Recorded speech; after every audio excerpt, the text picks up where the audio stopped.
La plus grande raffinerie du Nigeria, enfin en marche. 550 000 barils par jour doivent à terme sortir de ce site, situé près de Lagos.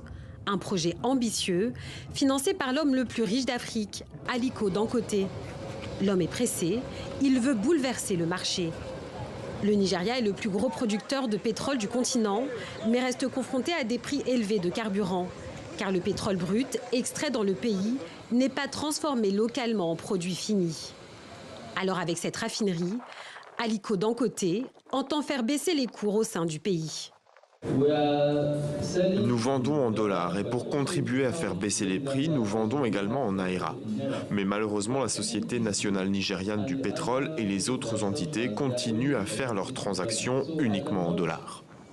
Pour produire plus, la méga raffinerie réclame à l'État nigérian un approvisionnement conséquent en brut. Mais difficile de répondre à cette demande pour Abuja, car une partie du pétrole du pays est échangée contre de l'essence. Alors depuis son ouverture en janvier, la raffinerie a dû importer du brut américain et brésilien. Cette conjoncture freine sa croissance. La société du milliardaire est confrontée aussi à une autre difficulté, la qualité de sa production.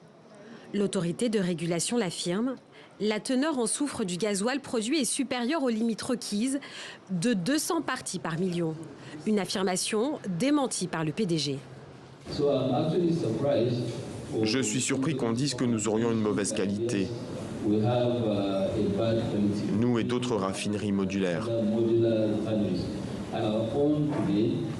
Notre production, vous l'avez vu et testé, est de 87 parties par million. Et lorsque vous viendrez même lundi, elle sera de 50 parties par million. D'ici la fin de l'année, la raffinerie nigériane entend augmenter sa production pour atteindre 85% de sa capacité. Une nouvelle étape pour mettre fin à la dépendance aux carburants importés.